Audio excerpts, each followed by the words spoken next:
Okay. I had somebody harassing me. I don't Do know. you We could- address them? Sometimes Do I we talk to these people? We can. Okay. I started ignoring them.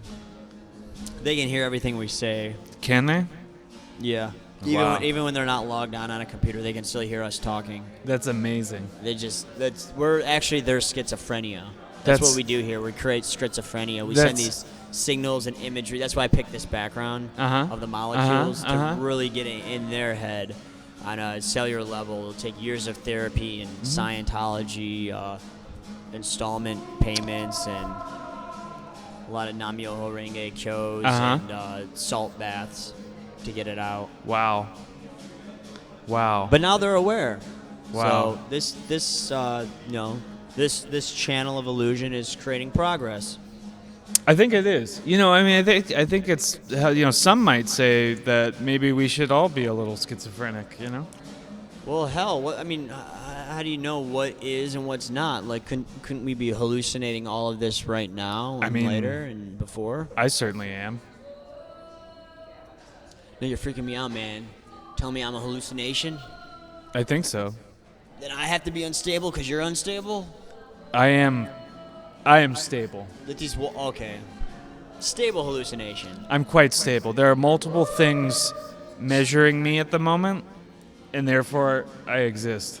So it could be like we or yourself could be like a ghost being measured or detected on certain things. So it's like we think it exists, but we're not sure. But because a lot of people speculate it does, and we have these instruments of temperature to figure out what kind of amplifier eyeballs they have, then it's a ghost. So it's kind of it's stable. It's a stable thing. Yeah. Once you get all those things, it locks them into position. It locks.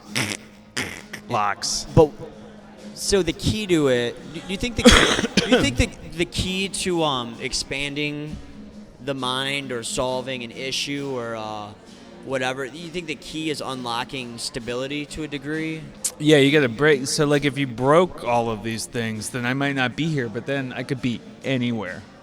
All over the place. I'm all over the place. But you'd have to know Pinging yourself. around. You'd have to know yourself, and people would have to come to know you as fragments or reflections of. I would just be a sort of the gaseous human. Gaseous? Yeah, or maybe sort of a liquid, like a fluid kind of thing. Seep into the pores. But I got a microphone, and there are cameras, and so I'm here. As opposed to when the cameras aren't around, unless you have like a really bad camera. If you have a really bad camera, you can find me usually. If you go into like a dusty room. Yeah. And you get those little orbs, the little ghost orbs. Oh yeah, I see them. They're always haunting dust. You got to have a bad camera to pick those up, though. Kind of and be in a dusty room. Orbs. I just thought ghosts were part of dust. I thought like when you didn't clean stuff, it's like ghosts like, hey, ain't nobody here, so I'm gonna hang around. That's true. That's the other thing that I do besides the penguin things that we discussed earlier is mostly paranormal research. Involving ghosts and dust particles. Do penguins have ghosts? And not so much. They sort of die. They're a very materialistic species. Oh, just atoms in the void. And the jets, Yeah, it's just that's it. Whereas humans have ghosts. Yeah, they don't want to go. They're like, I don't know what's going on here. I don't know how I died. I'm not even dead. Fuck right. You. I'm not going over there. No, fuck you. I'm gonna stay here. And who the fuck is this? This is my house. Get the fuck out. Get out of my house, god damn it. Right. Hello. So what can you tell us about these paranormal ghosts? They're actually quite normal. In like a paranormal way. So they're not really into like art or like performance art or like. Actually, I was talking to one of them, and I was like, we have to have this complex apparatus to speak with them, and sometimes the signals are a little fuzzy.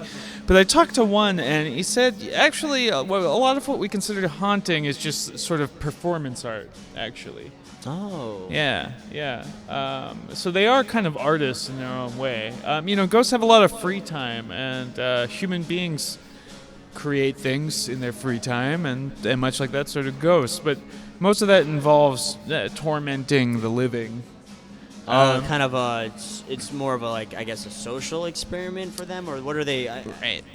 Well, for instance, one time I was haunted when I lived in a house here in L.A., or an apartment, and I woke up in the middle of the night and this sort of weird, strange, kind of almost cuneiform writing. It was growing across the walls, much like this strange atomic structure behind us. And it was just sort of emanating out, and there were these two sort of strange peasant women in my bedroom looking over me. It wasn't a particularly sexy dream. Were they hot? No. And I'm not sure if they even had faces, but I asked them about this later on. I encountered them again in my research, and they said, "Oh yeah, that was more of like a art piece." Just like, yeah. Look at us, we ain't got no faces at you. Yeah, it was like a cool performance piece meant to unsettle, as opposed to most of the stuff that involves like people dying, or you see these Hollywood movies about that. That's comedy, actually. It's comedy. That's to them? their comedy. Yeah. So like creepy that's usually the art. So it's terrifying to them. It's funny to them. It's funny to them. Yeah. Okay. Yeah.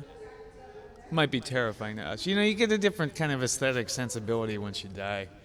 It's kind of weird. It's not really for us to understand. Because I guess people are mostly afraid of getting hurt or dying, and being a ghost, you realize, I guess, that that's not such a big deal. So they're just like, I could see it. Yeah.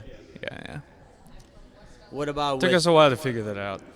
What sort of other mediums do ghosts tend to use to express themselves through their performance? Or like, you hear of like poltergeists, like the angry ones throwing stuff, which I guess are these ones finding humor, and then there's the ones that are kind of like on repeat of what happened in their life, but doing it over and over again, like walking down the hall to like get a biscuit or some shit. Other media? Oh, you mean like nervous tics, or how do they express them? What is ghost life like? Ghost society? Ghost culture? Sure. It's a strange caste system that they have. So they have the poltergeists, and then you have their sort of neurotics that you describe, and they're the sort of artist class, and the comedians who are sort of beneath the artists. They make more money if they're successful, but the artists have more respect. And then there's these sort of kings and queens that we don't really encounter much. They don't really haunt people. They just kind of hang out in what we tend to call, we were going to call it Ghost World, but that was taken. Oh, I've seen the movie. So we've been thinking of calling it Ghostland, or I don't know. Do you have any suggestions of what we should be calling it? The Other Place is what some people called it. I don't know. I've heard of like the Netherworld or the Netherlands, or well, see, it's Salem, Massachusetts. It's not really below so much as it's beside. Just another plane. Just another, yes. Yeah. How about the up and down plane? We have thought about that. Oh. Well, how do they determine their success amongst, like, how does this caste system work? I mean, they're all dead, for crying out loud, right? Yeah. Mostly through games of Scrabble. Scrabble. Mm-hmm. So do they have their own ghost version of Scrabble? Do they have to, when they do their haunting, move these pieces with their ghost-like fingertips? For the wealthy, they have their own what we call ghost Scrabble. But for the poor ghosts, they have to kind of develop this way of moving objects in the world. And sometimes that could be an actual Scrabble board. Sometimes it's like a Ouija board. We'll get back to that in a second.